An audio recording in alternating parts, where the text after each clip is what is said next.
जी, हमारा next part है wind turbine के कंपोनेंट्स। तो जो मेजर कंपोनेंट्स हैं उनमें हम देखेंगे फाउंडेशन को, टार को इटसेल्फ, नसेल को। नसेल वो ये जो टार के ऊपर एक स्ट्रक्चर लगा होता है जिसके अंदर बाकी सारी चीज़ें लगी होती हैं, उसको नसेल कहते हैं। ब्लेड्स एंड हब, फिर गियर बॉक्स और ब्रेक को, फिर जनरेटर को, और फिर ट्रांसफार्मर को। तो एक एक करके देखते हैं इन चीज़ों के बारे में क्या तफसीलात है। सबसे पहले फाउंडेशन। क्योंकि विंड टरबाइन इटसेल्फ काफ़ी बड़ा स्ट्रक्चर होता है और एक ऐसा स्ट्रक्चर होता है जिस जो हर वक्त मूव कर रहा होता है, उसके अंदर वाइब्रेशंस होती हैं, तो वहाँ एक बहुत स्ट्रॉन्ग और हैवी फाउंडेशन विंड टरबाइन को चाहिए होती है। तो ये जो आप तस्वीर देख रहे हैं इसमें एक विंड टरबाइन है जो कि एक कंक्रीट स्ट्रक्चर के ऊपर उसको माउंट किया गया है। और आप उस कंक्रीट स्ट्रक्चर के नीचे देखें तो दो पाइल्स हैं। पाइल का मतलब होता है कि जहाँ पे सॉइल बहुत स्ट्रांग नहीं होती वहाँ पे कंक्रीट के पिलर्स ड्राइव किए जाते हैं नीचे काफ़ी, यूजुअली उस वक्त तक जब जहाँ पे आपको रिलेटिवली स्ट्रांग सॉइल मिल जाए। फॉर एग्जांपल अगर हम 2 मेगावाट की टरबाइन की बात करें तो हमें उसमें 6 मीटर डीप पहले फाउंडेशन, पहले 6 मीटर डीप डिग करके उसके अंदर फाउंडेशन डालनी होगी। और इस फाउंडेशन में हमें 145 टन रिबार या सरिया चाहिए होगा उसका लेटेस बना के। और तकरीबन 2750 टन कंक्रीट उस लेटेस के अंदर डाल के उसको रेनफोर्स कंक्रीट बन जाएगा वो। और जैसे मैंने आपको बताया कि जहाँ पे सॉइल सॉफ्ट या लूज होती है तो वहाँ पे आपको पाइलिंग्स चाहिए होती हैं ताकि अ, आपकी टरबाइन जो है वो उखड़ ना जाए। जिस तरह यहाँ पे आप देख रहे हैं एक टरबाइन उखड़ी हुई है, उसके नीचे पाइलिंग नहीं लगी हुई। तो ये जो मैंने आपको कुछ डेटा बताया कि 6 metre deep foundation, 6 metre actually is actually lot of height ना। ये हमारे नॉर्मली 1.5 फ्लोर के बराबर होता है 6 मीटर। और 145 टन रिबार, 145 टन सरिया, इसको आप ये समझ लें कि आप एक नॉर्मली एक कनाल पे जब घर बनाते हैं 1000-1200 स्क्वायर फुट नीचे होता है और 800 से 1000 स्क्वायर फुट ऊपर होता है, तो उसमें आप नॉर्मली 2 से 2.5 टन सरिया इस्तेमाल करते हैं। तो यहाँ पे उससे तकरीबन 70 गुना ज़्यादा सरिया इस्तेमाल हो रहा है एक एक कनाल के घर की छतों से, दो छतों को कंपेयर करें आप। इसी तरह ये जो कंक्रीट है 2750 टन, तो नॉर्मली कंक्रीट का और रिबार का रेशो, सरिये का रेशो जो है वो 7% होता है। यानी जितना कंक्रीट होता है उसका 7% घरों की छतों में डाला जाता है सरिया। तो इसको भी 2750 टन को भी अगर आप कंपेयर करें तो इसकी रेशो तो वही बनती है, लेकिन 7% का इसके साथ फैक्टर इन करें तो आपको अंदाज़ा होगा कि कितनी ज़्यादा अमाउंट ऑफ कंक्रीट हमें यहाँ पे चाहिए होता है। अच्छा जी, नेक्स्ट चीज़ है टार इटसेल्फ। ये जो शाफ्ट होती है बड़ी सारी जिसके ऊपर नसेल और आगे ब्लेड्स और हब लगा होता है, यानी पूरा रोटर, ये स्टील का होता है या रीइंफोर्स्ड कंक्रीट का होता है। और ये जिसका भी हो, इसको आप उस फाउंडेशन के ऊपर बोल्ट करते हैं जो कि आपने पिछली स्लाइड में देखी। जो टावर का इंटीरियर होता है इसमें इसके अंदर बहुत सारी चीज़ें होती हैं। जैसे आप देख रहे हैं, एक तो ऊपर जो बिजली पैदा हो रही है उस बिजली को नीचे लेके आना है तो बहुत सारी केबलिंग आपको चाहिए होगी।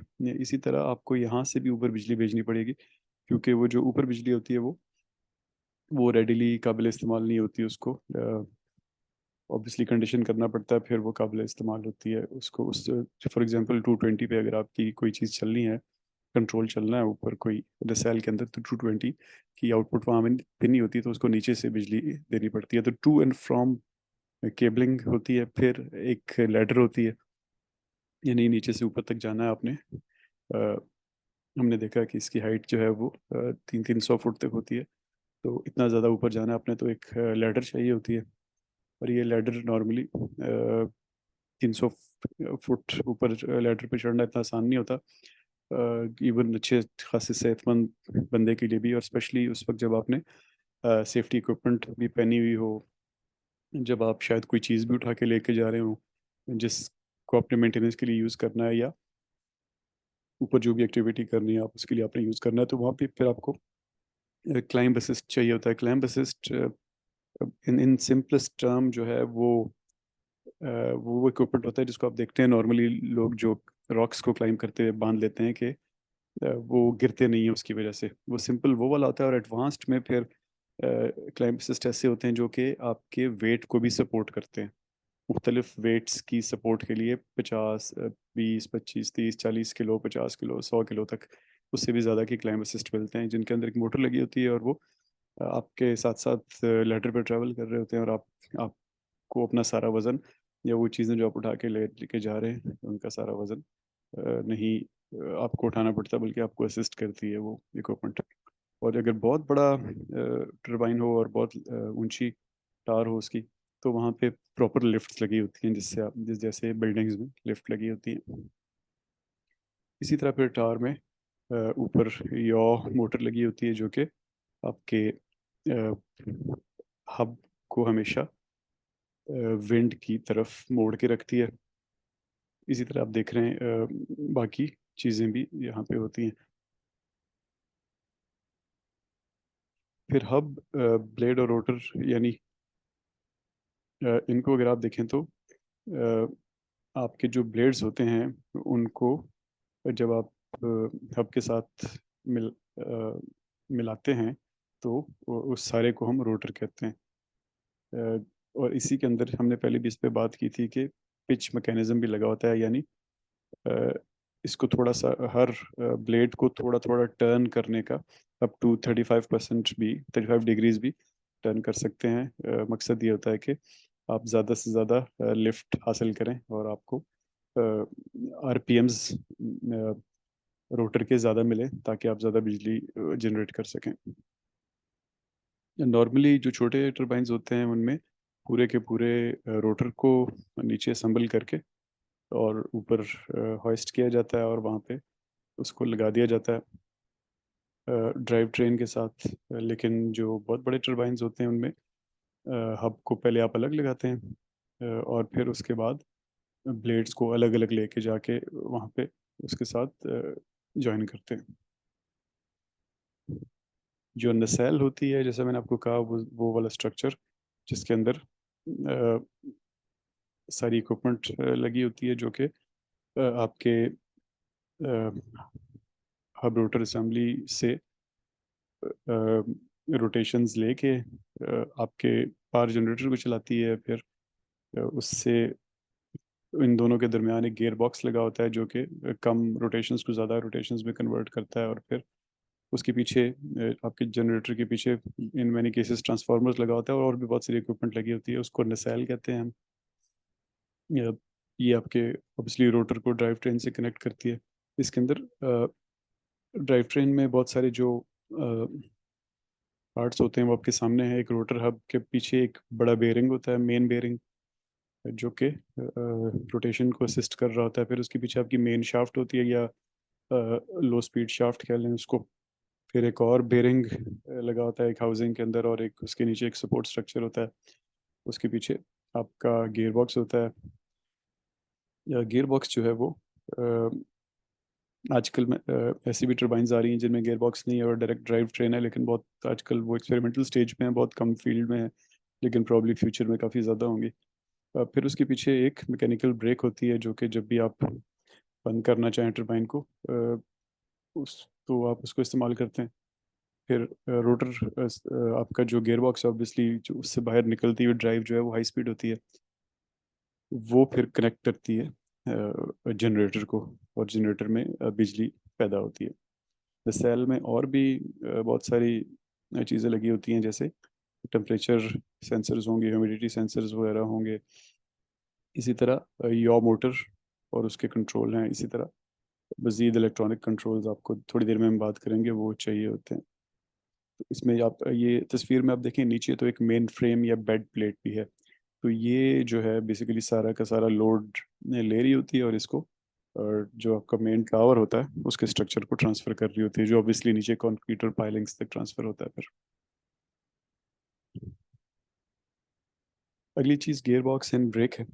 अ, हमारी जो टरबाइन का रोटर है ये नॉर्मली 5 से 20 आरपीएम पे चल रहा होता है, जैसा कि हमने पहले बात की। गियर बॉक्स जो है बेसिकली इसलिए लगाते हैं कि आप 5 से 20 आरपीएम को बढ़ाएं और जो जनरेटर को जितने आरपीएम चाहिए उस तक लेके जाएं। नॉर्मली 750 से 3600 आरपीएम के जनरेटर लगे होते हैं विंड टर्बाइन्स के अंदर। अब कभी आपको कम आरपीएम मिल रहे होते हैं ब्लेड एंड रोटर के, कभी ज़्यादा मिल रहे होते हैं, तो ऑब्वियसली सीवियर साइक्लिंग लोडिंग होती है क्योंकि विंड कम ज़्यादा, हमने पहले बात की थी कि बाय द सेकंड इवन हो रही होती है। तो इस हिसाब से फिर सारे का सारा स्ट्रक्चर हमें बहुत स्ट्रांग रखना पड़ता है। इसी तरह टेम्परेचर की वेरिएशंस भी बहुत ज़्यादा होती हैं। तो आपको ये जो गियर बॉक्स है इसका काम ये भी होता है कि ये जो वेरिएंग रोटेशन है वो जो उसको रोटर से मिल रही है उसको भी अकोमोडेट करे, यानी इट शुड नॉट, ये ऐसा नहीं होता कि ये एक फिक्स्ड आरपीएम इसको मिलेंगे और ये आगे ट्रांसफर कर देगा। इसका स्ट्रक्चर काफ़ी स्ट्रांग होना चाहिए, ये वेरिएंग रोटेशंस को एब्जॉर्ब करे और आगे कोई आउटपुट दे जो किसी एक स्टैंडर्ड गियर बॉक्स से हमें चाहिए होती है। जो ब्रेक्स होती हैं वो इलेक्ट्रिकल ब्रेक भी हो सकती है, मैकेनिकल ब्रेक भी हो सकती है। अ, इसी तरह बाज़ केसेस में हाइड्रोलिक ब्रेक्स भी लगी होती हैं। इसका मकसद ये होता है कि आप टरबाइन को कभी आप आहिस्ता आहिस्ता करना चाहें, बाय हवा बहुत ज़्यादा चल रही है तो आप चाहते हैं आहिस्ता चले, या उसको रोकना आप चाहते हैं, तो वहाँ पे आप ब्रेक्स को इस्तेमाल करते हैं। इसी तरह कभी कभी ऐसा होता है कि टरबाइन 5 आरपीएम तक नहीं चल रही होती बल्कि हवा भी स्लो होती है, तो टरबाइन कभी कभी बहुत स्लो और आइडियली मूव कर रही होती है। तो वहाँ पे भी आप चाहते हैं कि टरबाइन ना मूव करे जब तक एडिक्वेट विंड नहीं मिलती हमें, तो वहाँ पे टरबाइन को ब्रेक लगा दी जाती है। इसी तरह जब कोई स्टॉर्म्स आ रहे हैं, यानी बहुत तेज़ हवा या टर्बुलेंट हवा चल रही हो या आपने मेंटेनेंस करनी हो, तो आपको टरबाइन को रोकना पड़ता है और ब्रेक्स को आप इस्तेमाल करते हैं। फिर जनरेटर, जनरेटर ऑब्वियसली आप मेन कंपोनेंट ही है जो आपको चाहिए क्योंकि आपने बिजली बनानी है। तो ये क्या करता है कि ये जो आप टरबाइंस के जो ब्लेड्स होते हैं उनकी रोटेशनल एनर्जी को इलेक्ट्रिकल एनर्जी में कन्वर्ट करता है थ्रू गियरबॉक्स। नॉर्मली जो जनरेटर होता है ये, जैसे हमने पीछे बात की, 750 से 3600 आरपीएम इसकी स्पीड होती है और इसकी एसिंक्रोनस इलेक्ट्रिकल आउटपुट होती है। एसिंक्रोनस एक खास किस्म की मोटर्स को कहते हैं या जनरेटर्स को कहते हैं जिसमें जो जो स्टेटर की वाइंडिंग होती है उसको सिंक्रोनाइज नहीं किया जाता रोटर के साथ, उसको एसिंक्रोनस कहते हैं। अगर सिंक्रोनाइज कर दिया जाए तो उसको सिंक्रोनस कहते हैं। और वोल्टेज और फ्रिक्वेंसी इसके अंदर वेरी करती है रोटर स्पीड के साथ। नॉर्मली जो टिपिकल आउटपुट होती है इस जनरेटर की वो 690 volt 3 phase AC alternating current होती है। अब जैसे आप देख सकते हैं कि ये यूजेबल वोल्टेज नहीं है नॉर्मल इक्विपमेंट के लिए, या इवन जो विंड टरबाइन के अंदर भी जो इलेक्ट्रिकल इक्विपमेंट लगी हुई है ये उनके काम की वोल्टेज नहीं है। वहाँ पे नॉर्मली कंट्रोल्स होते हैं जिनको कम वोल्टेज चाहिए होती है। और आखिरी चीज़ जो विंड टरबाइन टावर के अंदर होती है वो टरबाइन ट्रांसफार्मर होता है। ट्रांसफार्मर का काम ऑब्वियसली ये होता है कि जो उसको वोल्टेज मिल रही है उसको वो स्टेप अप करके उस लेवल पे लेके जाए जो कि ग्रिड तक जानी है।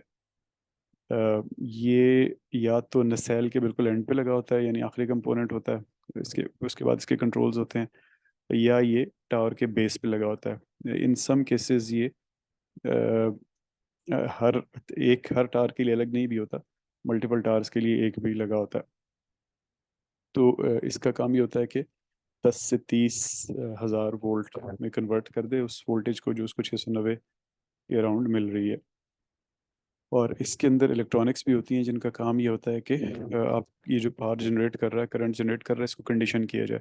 ये पावर कंडीशनर्स स्टैंडर्ड इक्विपमेंट है इलेक्ट्रिकल इंजीनियरिंग में, जिसका मकसद ये होता है जैसे हम एयर कंडीशनर यूज़ करते हैं कि वो हमारी हवा को ऐसा बना दे जैसे हमें चाहिए, साफ भी करे और उसके टेम्परेचर्स वगैरह भी करे। तो इसी तरह पावर कंडीशनर्स जो होते हैं वो जो किसी भी जनरेटर से बिजली निकल रही होती है उसको कंडीशन करते हैं, उसको उस वोल्टेज या करंट या फ्रीक्वेंसी या फेजेस पे लेके आते हैं जो कि आपको चाहिए होते हैं। इसकी सिंपलेस्ट शक्ल जो पावर कंडीशनर्स की होती है वो एवीआरस होते हैं, ऑटोमेटिक वोल्टेज रेगुलेटर्स, जो तकरीबन हर डीजल जनरेटर पे लगे होते हैं, किसी भी जनरेटर पे लगे होते हैं।